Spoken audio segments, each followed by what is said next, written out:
That candle on your kitchen counter right now, the one you keep lit because it makes the whole house smell like it just got cleaned, is not doing what you think it's doing.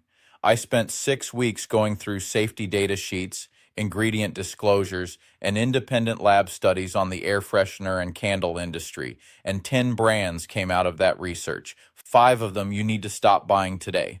5 of them you can keep burning without a second thought.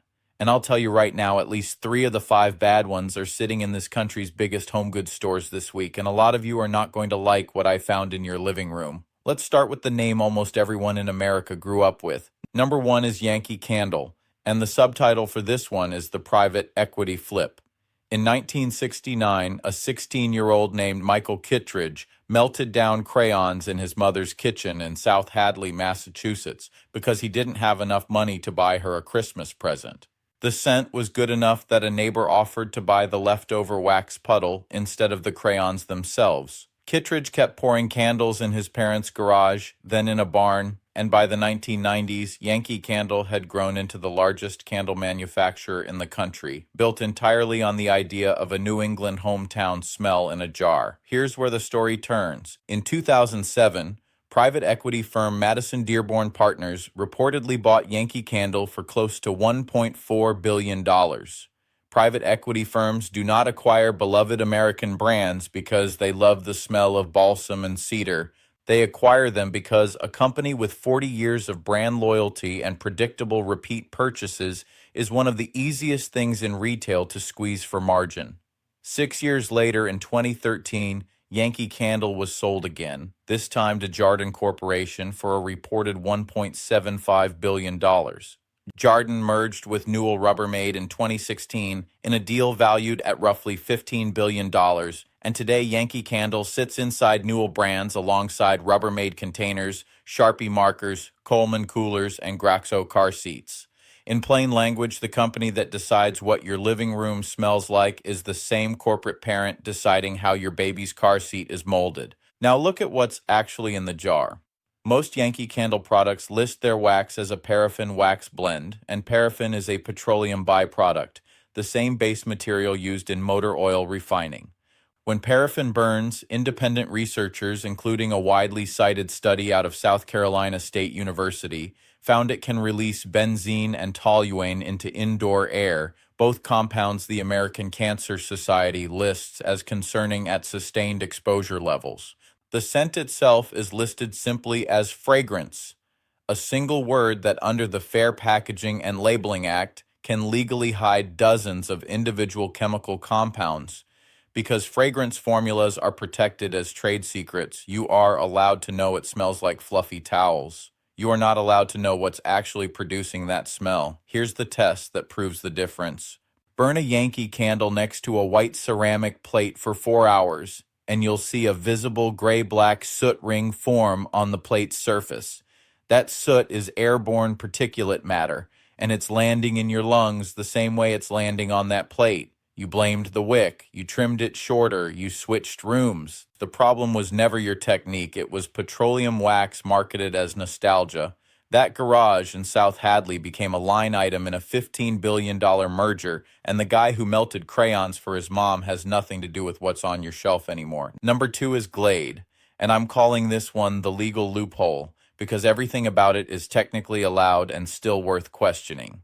Glade launched in 1956 under S.C. Johnson, a family-owned company founded back in 1886 by Samuel Curtis Johnson in Racine, Wisconsin, originally selling floor wax. S.C. Johnson has stayed privately held by the Johnson family for 5 generations, which sounds reassuring right up until you ask why a floor wax company decided it should also be in charge of the air you breathe in your bedroom. In 2007, the Natural Resources Defense Council published a study called Clearing the Air, testing 14 popular air fresheners for phthalates, chemical compounds used to make fragrance last longer on fabric and in the air. 12 of the 14 products tested positive for phthalates, including several marketed as unscented or all-natural. S.C. Johnson announced in 2009 that it would remove phthalates from its air freshener lines following that pressure, which tells you the chemicals were there before anyone was forced to admit it. Today's Glade ingredient list still leans on the word fragrance to cover everything from the propellant gas to the actual scent compounds. And independent air quality testing has repeatedly found volatile organic compounds, or VOCs, released from plug-in and spray Glade products at levels that can trigger headaches and respiratory irritation in sensitive individuals, according to indoor air quality researchers at the EPA's own guidance on VOC sources. Here's the real-world consequence. If you or your kids get a mild headache 20 minutes after you plug in a new Glade scent and it clears up when you leave the room, that's not a coincidence, and it's not allergies. That's a measurable VOC reaction, and the company that makes the product isn't required to tell you which compound caused it. You've spent decades trusting the Floorwax family because it felt more honest than a faceless corporation. The label loophole means honesty was never actually required. Visual note: indoor air quality monitor reading spike next to a plugged-in air freshener. Number 3 is Airwick, and this one is the disinfectant company's side business.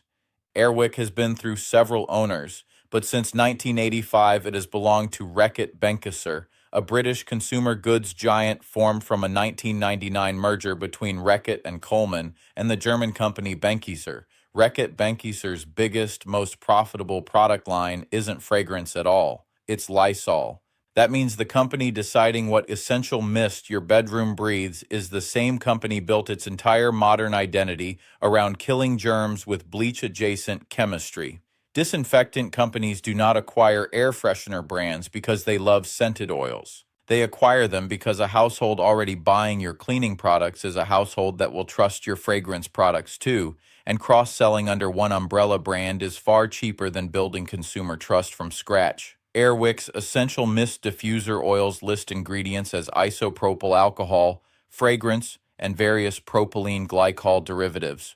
Propylene glycol is generally recognized as safe by the FDA in small ingested amounts in food, but inhaling it continuously in vaporized form for hours a day, which is exactly how a plug-in diffuser is designed to be used, has not been studied nearly as thoroughly, and the American Lung Association has specifically flagged continuous use air fresheners as a source of avoidable indoor air pollution. Here's the test. Run an Airwick diffuser in a closed bathroom for an hour, then open the door and take a breath standing right at the threshold.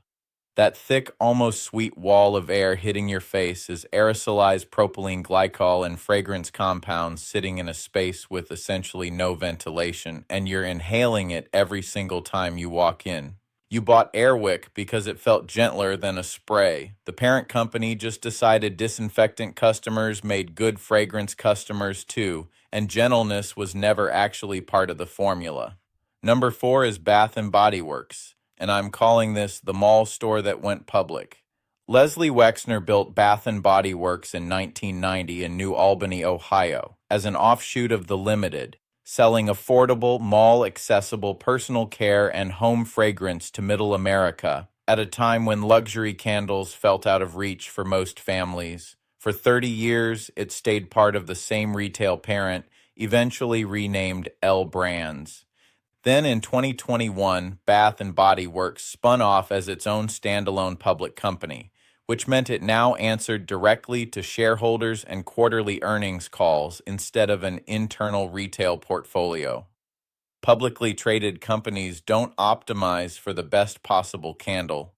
They optimize for the best possible quarter. And candles are one of the easiest products in a store to quietly reformulate without most shoppers noticing, because the fragrance name stays the same even when the wax blend underneath it changes.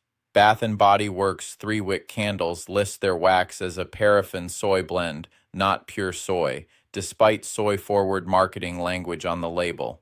Paraffin brings the same benzene and toluene combustion concerns we covered with Yankee Candle, and Bath & Body Works candles are specifically engineered with a heavier fragrance load, which is exactly why they smell strong the moment you walk into the store. That heavier fragrance oil percentage means more synthetic compounds released per hour of burn time compared to a lighter scented candle. Consumers have documented in thousands of online reviews candles that burn unevenly, tunnel down the middle instead of melting the full surface, and leave thick soot marks up the inside of the glass jar within days of steady use. You bought a new wick trimmer. You tried burning it longer the first time, like the label suggested. The problem was never your burning technique. It was a wax blend built for scent intensity over clean combustion. That store that used to feel like an accessible little luxury on your mall visit now answers to a board focused on same-store sales growth, and your candle jar is where they found the easiest place to cut cost. Number 5, and this is the one that surprises people most, is Febreze, and the subtitle is The Molecule Trap with a Catch. Febreze wasn't acquired from a small founder story, which almost makes it worse. It was developed entirely in-house by Procter & Gamble starting in 1996, built around a genuinely clever piece of chemistry called hydroxypropyl beta-cyclodextrin, a molecule shaped like a small ring that traps odor particles inside itself instead of just masking them. That part of the science is real and it works. Here's the catch. P&G is the largest consumer packaged goods company on earth, and a company that size does not release a product line unless it can be manufactured at a massive scale and margin. To make cyclodextrin technology commercially viable at grocery store pricing, Febreze pairs it with a heavy fragrance layer because the odor trapping alone isn't what makes customers repurchase, the smell is.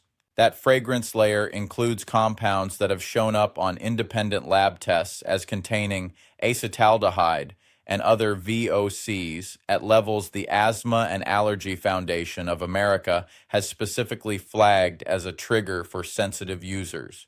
Real consumers, in complaints filed with the Consumer Product Safety Commission and documented across allergy forms, report headaches, throat irritation, and in some cases breathing difficulty, specifically after Febreze use in enclosed spaces like cars and bathrooms. You sprayed it because you trusted the biggest name in household products to have done the safety work already. The size of the company was never a guarantee of the safety of the formula, it was a guarantee of how well the formula would sell. That's 5. Yankee Candle, Glade, Airwick, Bath and Body Works, and Febreze. Every one of them traces back to a corporation that profits more from your trust in a familiar name than from the actual quality of what's in the container.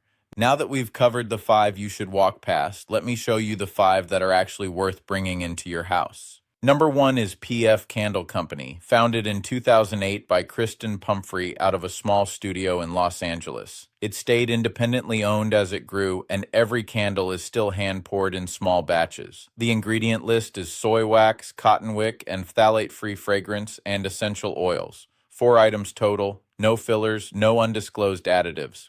Burn one next to a paraffin candle for the same 4 hours and check the plate test again. You'll see little to no soot buildup. At roughly $11 for a 7.5-ounce candle, that's about $1.40 an ounce, which spread across even a month of weekend evenings is less than a single fast food combo meal. Number 2 is Aloha Bay, a family-run company using palm-free coconut and soy wax blends with cotton wicks. No lead, no synthetic dyes. Their ingredient transparency includes full disclosure of essential oil sources rather than hiding behind the word fragrance. Price runs close to $1 an ounce, competitive with big box paraffin candles without the combustion byproducts. Number 3 is Northern Lights Candle Company, based in Minnesota and family operated since the late 1970s. They use soy wax blends specifically formulated for clean, even burning, and their fragrance disclosures list essential oil percentages directly on select product lines, a level of transparency the Big Four candle brands don't offer.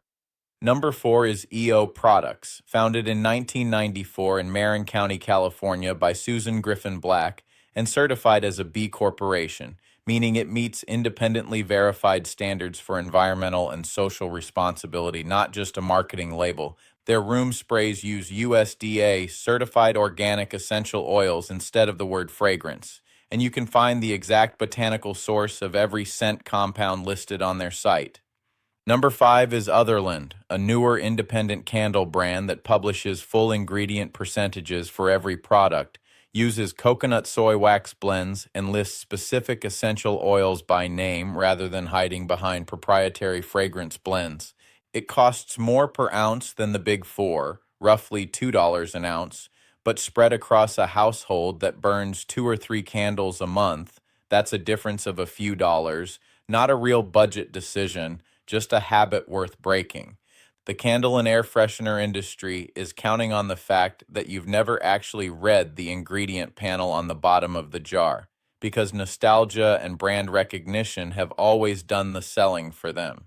Read it once tonight on whatever's burning in your kitchen right now, and you'll understand exactly why I spent 6 weeks on this. If this is the first video of mine you've watched, hit subscribe and turn on notifications, because next week I'm going through the exact same investigation on dryer sheets, and what's actually landing on your clothes every time you do laundry might bother you even more than this one did. Which one of these 5 bad brands is sitting in your house right now? Tell me in the comments. I read every one of them.